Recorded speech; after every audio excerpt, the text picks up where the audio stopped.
दोस्तों, सियासत के शतरंज पर जब कोई नया और उभरता हुआ चेहरा सामने आता है तो अक्सर उसे गिराने के लिए साजिशों का जाल बुना जाने लगता है। कुछ ऐसा ही हो रहा है मुंब्रा की बेबाक आवाज और एआईएमआईएम की नवनिर्वाचित पार्षद सहर शेख के साथ। एक तरफ सहर शेख अस्पतालों में जाकर आवाम की खिदमत कर रही हैं और दूसरी तरफ पीठ पीछे उनके खिलाफ एफआईआर और फर्जी सर्टिफिकेट का शोर मचाया जा रहा है। क्या वाकई सहर शेख ने सिस्टम को धोखा दिया है या फिर ये एक उभरती हुई मुस्लिम लीडरशिप को कुचलने की सियासी साजिश है? आज के इस वीडियो में हम एक एक परत को खोलेंगे और सहर शेख के उस करारे जवाब को सुनेंगे जिसने विरोधियों की नींद उड़ा दी है। वीडियो को दोस्तों आखिर तक जरूर देखिएगा, क्योंकि सच वो नहीं है जो अभी तक आपको गोदी मीडिया बताता आ रहा है।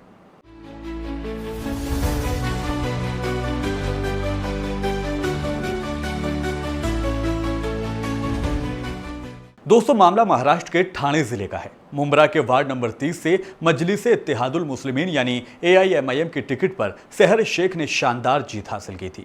लेकिन जीत का जश्न अभी थमा भी नहीं था कि उनके खिलाफ इल्जामात की बौछार शुरू हो चुकी है। फराह सिद्दीकी और शबाब अहमद जैसे लोगों ने शिकायत दर्ज कराई है कि सहर शेख ने चुनाव लड़ने के लिए जो ओबीसी यानी कास्ट सर्टिफिकेट इस्तेमाल किया है वो फर्जी है। बात दोस्तों यहीं पर नहीं रुकी है। तहसीलदार ऑफिस से ये खबर आई है कि उनके वालिद यूनुस शेख के खिलाफ कार्रवाई की सिफारिश की गई है। कहा गया है कि उन्होंने सरकारी मशीनरी को गुमराह करने का काम किया। अब आप खुद सोचिए कि एक तरफ जीत की खुशी तो दूसरी तरफ जालसाजी का मुकदमा। ये किसी भी इंसान को अंदर से झंझोर सकता है। जब ये तमाम इल्जामात लगे तो सहर शेख फौरन मीडिया के सामने नहीं आई, वो खामोश रही। विरोधी कहने लगे कि वो डर गई हैं या फिर भाग गई हैं, लेकिन सच तो ये था कि वो उस वक्त अस्पतालों के चक्कर लगा रही थी, बीमारों का हाल जान रही थी और आवाम की परेशानियों को हल करने में मशगूल थीं। सहर शेख कहती हैं कि जब आप ईमानदारी से खिदमत यानी सेवा कर रहे होते हैं और अचानक ऐसे घटिया इल्जामात सुनते हैं तो इंसान हैरान रह जाता है।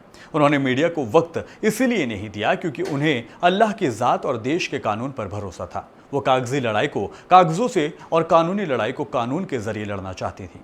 आखिरकार सहर शेख ने अपनी चुप्पी को तोड़ा और एक धमाकेदार प्रेस कॉन्फ्रेंस की है। उन्होंने साफ लफ्जों में कहा है कि हम संविधान को मानने वाले लोग हैं, हम इस मुल्क के सिस्टम और कानून पर पूरा भरोसा रखते हैं।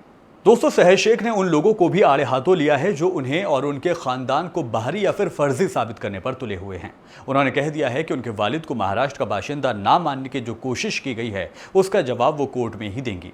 सबसे बड़ी बात ये, उन्होंने उस तहसीलदार को भी नहीं बख्शा जिसने एक तरफा रिपोर्ट पास की थी। सहर शेख के मुताबिक उन्हें बिना उनका पक्ष सुने अपराधी घोषित करने की कोशिश हुई है, जिसके खिलाफ उन्होंने अब कानूनी नोटिस भेज दिया है।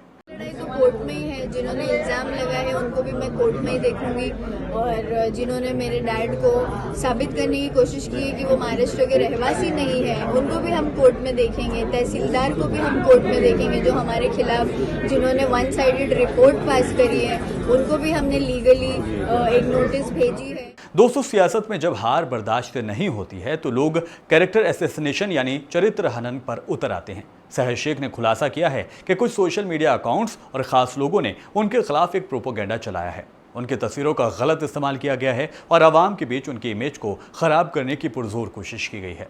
लोकमत जो न्यूज़ चैनल है और एक सुफियान खान, जावेद सिद्दीकी, फराह सिद्दीकी और एनसीपी एसपी का एक इंस्टाग्राम हैंडल है, ऐसे पेजेस को डेफेमेशन का नोटिस भेजा है, लीगल नोटिस भेजा है, क्योंकि उनके ज़रिए ऐसे फोटोज़ और बैनर्स चलाए गए जिसपे मेरे फोटोज़ यूज़ किए गए और जो कि क्लियरली एक पॉलिटिकल प्रोपेगेंडा है। लेकिन सहर शेख ने साफ कर दिया है कि वो डरने वाली नहीं है। उन्होंने कई लोगों को डेफेमेशन का नोटिस भेज दिया है। उनका कहना है कि ये सिर्फ एक सर्टिफिकेट की लड़ाई नहीं है, बल्कि ये उन लोगों को जवाब है जिन्हें एक मुस्लिम महिला की कामयाबी हजम नहीं हो रही है। सहर शेख के वालिद यूनुस शेख ने भी अपनी बेटी के साथ चट्टान की तरह खड़े होकर अपनी मौजूदगी दर्ज कराई है। उन्होंने दो टूक कहा है कि उनके पास तमाम दस्तावेज कानूनी हैं और वो सही वक्त पर अदालत के सामने उनको पेश करेंगे। मुंब्रा की सियासत में यह हलचल अब एक बड़ा मोड़ ले चुकी है। विरोधियों का अभी भी कहना है कि उन्होंने धांधली पकड़ ली है, जबकि सहर शेख का कहना है कि उनकी जीत को छीनने की ये एक नाकाम कोशिश है। दोस्तों, अब मामला कोर्ट में है और सहर शेख ने साफ कर दिया है कि वो एक एक इल्जाम का बराबर हिसाब लेंगी। सहर शेख का ये मामला हमें सिखाता है कि जब आप हक की राह पर चलते हैं तो मुश्किल जरूर आड़े आती हैं, लेकिन अगर आपके पास सच्चाई की ताकत हो तो आप हर साजिश को नाकाम कर सकते हैं। सहर शेख ने साबित कर दिया है कि वो सिर्फ वोटों से नहीं जीती हैं, बल्कि उनके पास अपनी बात रखने का भी पूरा हौसला है। अब देखना यह होगा कि अदालत इस मामले में क्या फैसला सुनाती है। लेकिन एक बात दोस्तों यहाँ पर बिल्कुल तय है, मुंब्रा की आवाम सहर शेख के इस बेबाक अंदाज को देख रही है। आपकी इस बारे में क्या राय है? क्या आपको लगता है कि ये वाकई एक सियासी साजिश है? आप अपनी राय हमें कमेंट के जरिए दे सकते हैं। फिलहाल अगर आपको ये वीडियो पसंद आए तो वीडियो को लाइक कीजिए, शेयर कीजिए और हमें यानी मुझे सपोर्ट करने के लिए चैनल को सब्सक्राइब जरूर कीजिए। फिर होगी मुलाकात। आदाब, नमस्कार।